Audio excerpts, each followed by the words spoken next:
हक की लड़ाई अकेले ही लड़नी पड़ती है, सैलाब उमड़ता है जीत जाने के बाद। जी हां, 1985 का शाह बानो केस कुछ ऐसा ही था, जब एक महिला ने अपनी डिग्निटी की खातिर एक कानूनी लड़ाई लड़ी और पूरे देश में विचारधारा का एक सैलाब आ गया। अलग अलग विचार सामने आने लगे और ऐसा लगा कि यह देश अलग अलग विचारों को लेकर बटा हुआ है। इसी कहानी पर, या यूं कहिए कि इसी कहानी से इंस्पायर्ड होकर एक फिल्म बनी है जिसका नाम रखा गया है हक। और आज उस फिल्म के दो बहुत उम्दा कलाकार हमारे साथ टीवी 9 भारतवर्ष के स्टूडियो में मौजूद हैं, इमरान हाशमी और यामी गौतम। स्वागत है आपका बहुत बहुत। इस सैलाब को जिसका मैंने जिक्र किया, जो कि 1985 में आया था, 78 से 85 तक जो पूरी लड़ाई लड़ी और 85 में शाह बानो का केस सुप्रीम कोर्ट पहुंचता है और उसके बाद जो कुछ हुआ वो पॉलिटिकल इतिहास में भी दर्ज हो गया। इस सैलाब को चंद घंटों में इस फिल्म में कैसे समेटा आपने? इमरान, सबसे पहले आप। आई थिंक पहले तो रिसर्च की बात करेंगे और जिस तरह स्क्रिप्ट लिखी गई है वो सुपर्ण और रेशु जानते हैं, क्योंकि ये काफ़ी सालों तक इसका रिसर्च चलता गया। और पहले तो मैं इस बात को क्लियर कर दूं कि ये एक फिक्शनलाइज्ड, एक इंस्पायर्ड कहानी है शाह बानो और अहमद खान के केस से। और कोर्ट केस तो एक हिस्सा है इस फिल्म का, लेकिन जो इंटरपर्सनल रिलेशनशिप है दोनों की, जहाँ प्यार होता है, वो एक रोमांस, उसके बाद अनबन शुरू होती है घर में और फिर फाइनली सेकंड हाफ में एक कोर्ट केस की शुरुआत होती है और वो इतनी एक तरह से पॉलिटिसाइज हो जाती है, लेकिन वो पॉलिटिकल एंगल हमारी फिल्म में नहीं दिखाया गया है। आई थिंक सुपर्ण और रेशु ने बहुत खूबसूरती से जो इम्पॉर्टेंट एस्पेक्ट्स थे उस केस के, उनको डिस्टिल करके जो मेन जो मुद्दे हैं, जो दोनों तरफ की जो डिबेट्स थे, वो उठाएं। तो I think it's a very equally weighted, Shah Bano के साइड से भी, अहमद खान के साइड से भी। इस फिल्म में कोई हीरोज और विलन्स नहीं है। ये तो एक लोगों का नज़रिया ये है कि पर्सनल फेथ और कॉन्स्टिट्यूशनल राइट्स का जब डिबेट होता है, ये काफ़ी एक संजीदा और बहुत ही कॉम्प्लिकेटेड डिबेट है, क्योंकि उस वक्त भी देश दो हिस्सों में बंट चुका था। तो दोनों साइड्स को उतना ही तवज्जो देना और इम्पोर्टेंस देना बहुत ज़रूरी था, जो आई थिंक बहुत अच्छी तरह से रेशु ने इस फिल्म की कहानी में लिखा है। यामी, लेकिन एक बहुत एम्पावर्ड कैरेक्टर एक बार फिर आप करने जा रही हैं आर्टिकल 370 के बाद। अगर मैं आपकी हालिया फिल्मों का जिक्र करूं और उसे याद करूं, क्या ये फिल्म विवादों से दूर रह पाएगी? क्योंकि जिस तरह का ये पूरा का पूरा इंसिडेंट था, जिस तरह का पॉलिटिकल डिवाइड इस पूरे केस को लेकर हमने देखा है, जिसकी हमने सालों तक बात की है, ख़ास करके ट्रिपल तलाक कानून, जब ट्रिपल तलाक के खिलाफ कानून बना तो उस वक्त भी इस केस का लगातार जिक्र हुआ। एक पक्ष इसको जायज़ ठहराता रहा शरिया के नाम पर, इस्लाम के नाम पर, और दूसरी तरफ दलील दी गई सेकुलर कॉन्स्टिट्यूशन की। तो दो विचारधाराएं वहां पर भी बटी हुई नजर आ रही थीं। क्या आपको लगता है कहीं एक बार फिर इस फिल्म के आने के बाद वो डिवाइड बढ़ेगा तो नहीं? डिवाइड नहीं कह सकते, डिस्कशन ज़रूर कह सकते हैं। और कोई भी आर्ट हो, चाहे सिनेमा हो, अगर उसके ऊपर डिस्कशन ना हो तो फिर वो एग्जिस्ट नहीं करता।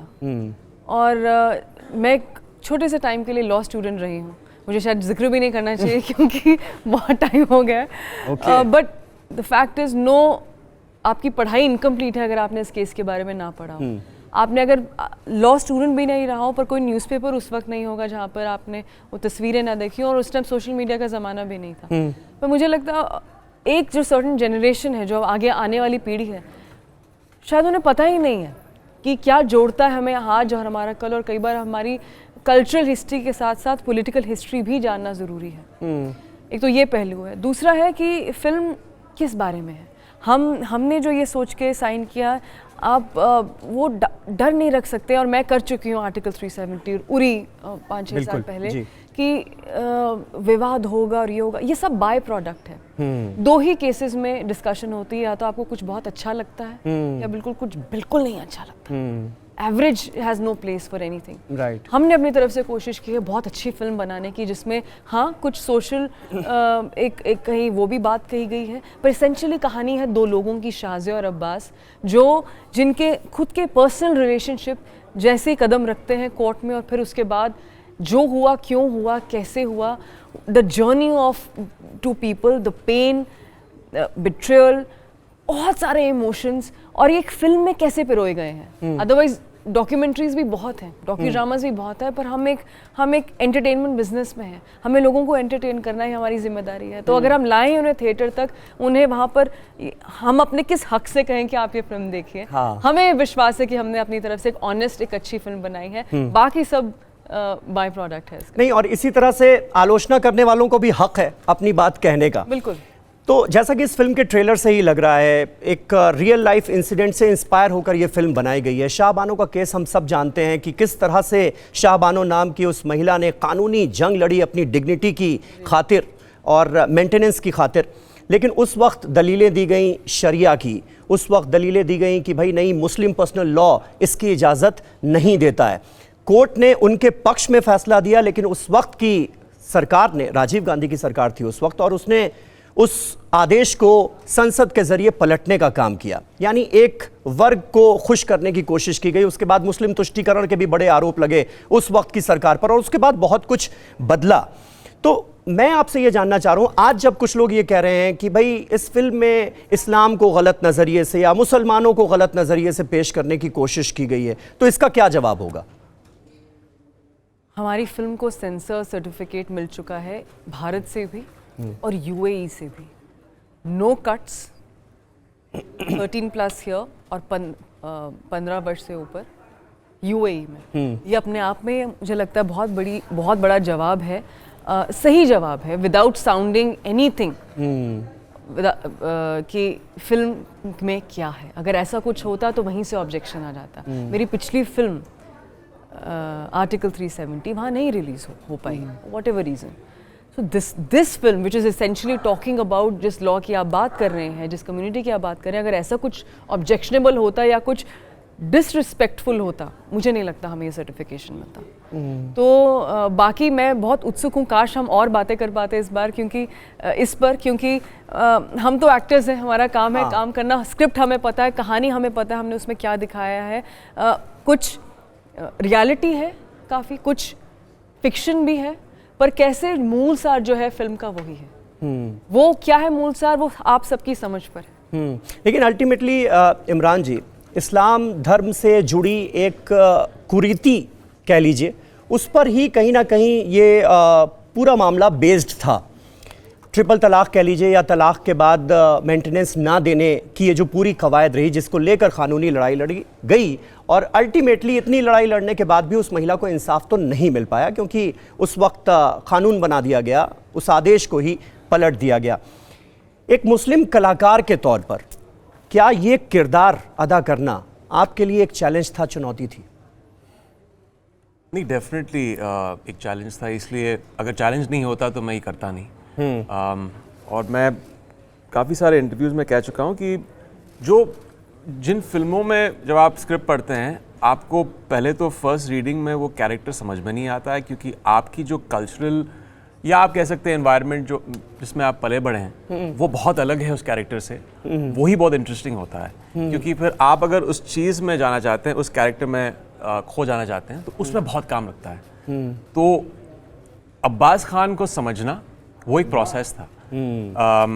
सुपर्ण के साथ बैठकर रिसर्च करना, स्क्रिप्ट को बार बार पढ़ना, और कोई आई थिंक सब्स्टिट्यूट नहीं होता है। जब आप सेट पे जाते हैं, उस कोर्ट रूम में खड़े होते हैं और आप अपनी दलील देते हैं, डिबेट्स करते हैं, वहाँ पे डायलॉग्स कहते हैं, तो आहिस्ता आहिस्ता आपको वो आदमी समझ में आता है। मैं उस आदमी को जस्टिफाई नहीं कर रहा हूँ इस फिल्म में।